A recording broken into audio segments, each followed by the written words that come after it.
in terms of the political right and the political left, you talked about this at the beginning of our discussion here today.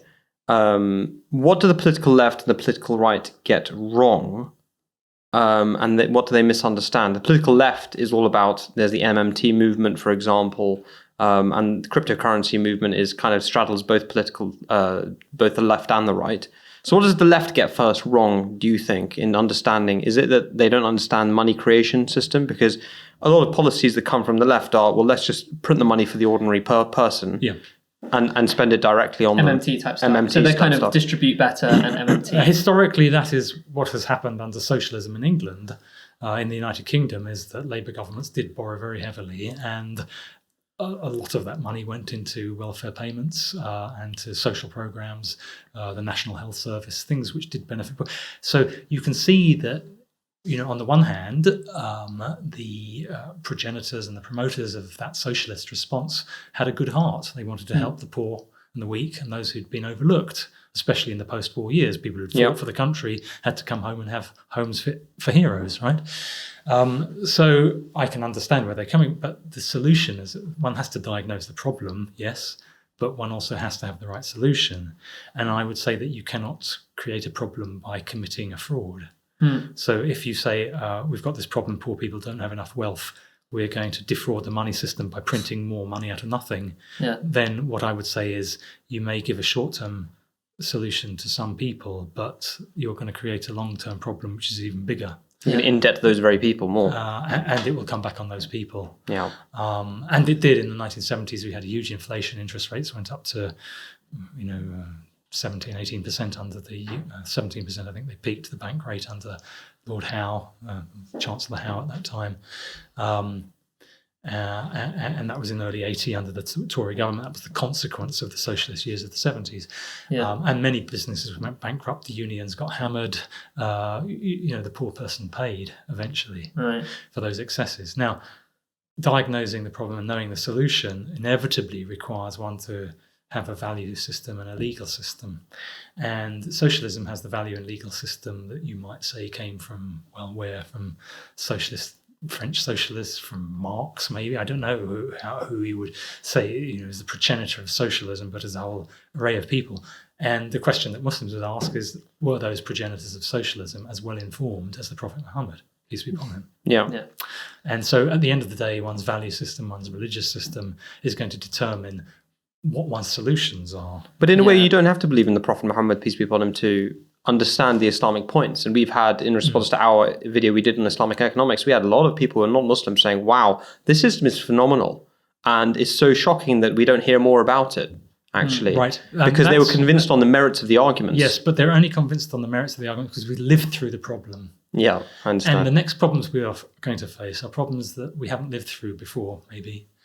And we cannot know how to solve them in advance. Understood. Right.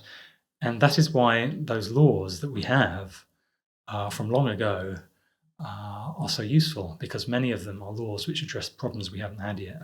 Yeah, absolutely. And if your methodology is that we have to live through a problem before coming up with a solution, then it's a weaker approach. Yeah. Now, that's why I say your value system is critical here. Absolutely. Understood, Fine, you may be a rational non-religionist. Somebody says, look, you've got to show me why something is right before I do it.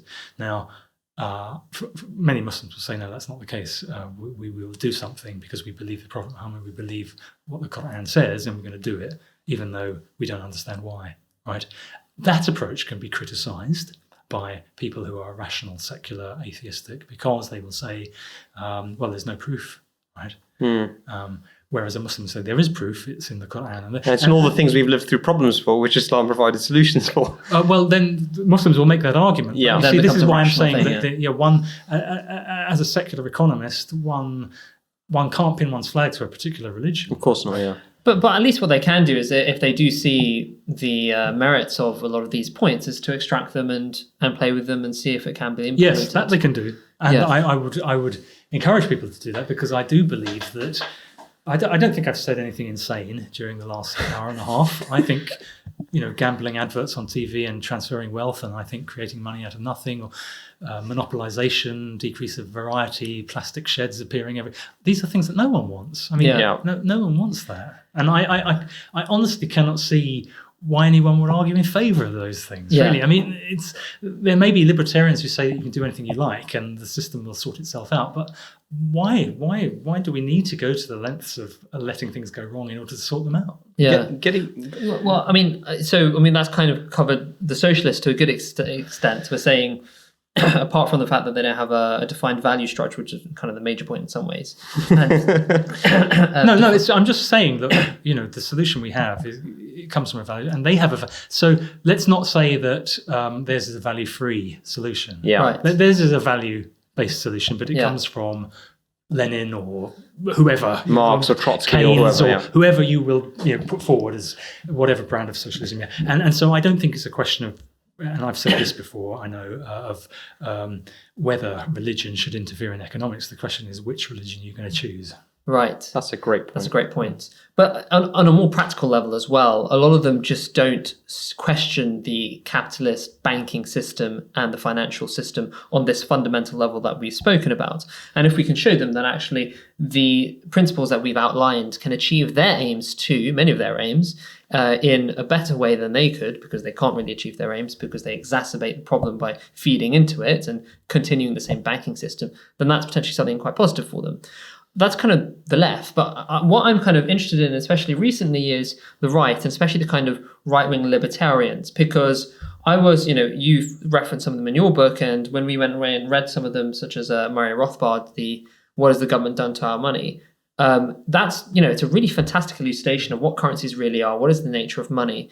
And they've diagnosed a lot of the problems, at least, quite well. But what I've noticed, and they're basically saying we need to have gold, and we have to, if we have a token currency, it needs to be kind of related directly to the base asset. Yeah.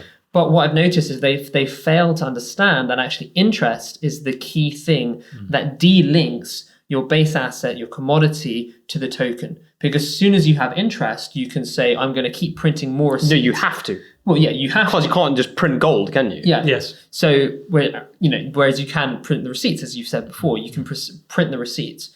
And that's a necessity. So as soon as you have interest, you have a delinking of your token or your currency from the kind of base asset. So they're railing against this kind of massive delinking, the fact that now that gets to such an extent you without ignore. addressing the cause. Yeah, without actually addressing the cause. So it's interesting how the kind of the left and the right both have parts of the picture, but not the full picture. Well, it may be because of this libertarian streak that they believe people should have the right to do anything. Yeah. I mean, I've seen some of these libertarians arguing in favour of an entirely private legal system.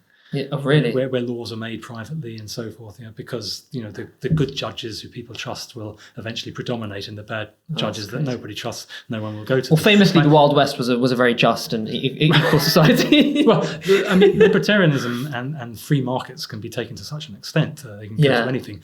They've in this country, gone quite far compared to where they were 50 years ago under the socialism that we, have such a sort of. If you like, free private companies have taken over many functions that the state used to fulfill. Yeah. And that may not be so bad in some cases.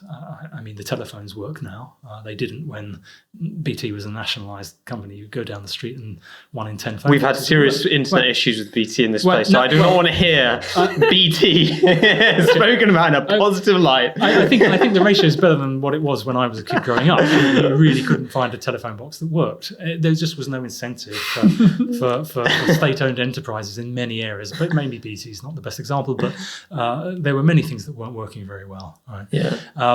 And so, and the key is that, of course, there's no prescription on the balance between private and public sector. In Islamic law, there is a kind of set of basic rules which one follows, and one sees what one gets as a result. Yeah. But it doesn't say that half the economy should be in the public sector. It's up to your flavour at the end of the day. But there are restrictions on ownership of natural resources, for example. Private ownership of natural resources are heavily restricted. Yeah. You can't just have some guy who happens to wake up on top of the only oil field in the country, and there is zakah on natural mineral wealth and crops, which so this sort of impinges on private wealth and it effectively regulates it for public best use. And the Caliph Omar, peace be, may Allah be pleased with him, he famously would seize land from people who are using it idle and were not doing anything with it. So after 3 years, if they had not used the land that they had been given, then it was recycled and it was given to somebody who was going to use it productively. Right. So there you can see balances on both sides, yes. Against the private interests and against the public interests. In the sense of the public sector interest, there's a balance that produces an economy which has a flavour of something that you might see in the socialist world and something you might see in the capitalist world, but doesn't have the excesses of either. And I think that if you look at the world post-45, the pendulum has swung from the capitalist order through to the socialist order, is back to the capitalist order in terms of finance capitalism and large multinational corporations. And that pendulum will probably swing. But now the question is, where does it swing? It can swing in many different dimensions. What happened here with Corbyn is that we had a very reactionary policy going back to 1970s nationalisation, which is a kind of dogma, a value system saying that, certain companies, certain activities must be in the public domain. Now, we have some of that in Islamic law. But we don't have all of it. Why were 10 or 15 very successful British motor manufacturers amalgamated into a very unsuccessful company called British Leyland, which went bankrupt, with the result that we have no British car manufacturers left now, 50 years later, right? It was just dogma. But in a way, it doesn't really matter whether the left or the right comes into power, because the underlying malaise of money printing and money creation continues unabated. Right. This is one thing which remains in place, whichever flavour of government. And so they're really just moving around chess pieces on the board, but not actually changing or overturning the board entirely. I think then, to an extent, it's rearranging deck chairs on the Titanic. To an extent, if the boat is sinking, if the environment is becoming unsustainable. If climate change is running away with us, then the big questions remain the same at the end of the day. And inflation is continuing rampantly, and to such an extent that the currency becomes debased so much that we lose. It's always funny. We used to have shillings and things, in this country, and now we have pounds. Yes. Well, the pound was the highest form, and the then pound buys what a shilling used to buy. Yeah. Exactly, and in a way, what I'm trying to point out is that the inflation happened so much that nothing was priced in shillings anymore, such that shillings became an old currency. They don't exist anymore. Yes. Well, you can hardly get anything for a pound now. Well, exactly. And over time, that's exactly right. £10 will be the minimum, in which case they'll have to reset it to being a pound. And probably they will. And probably they will. Well,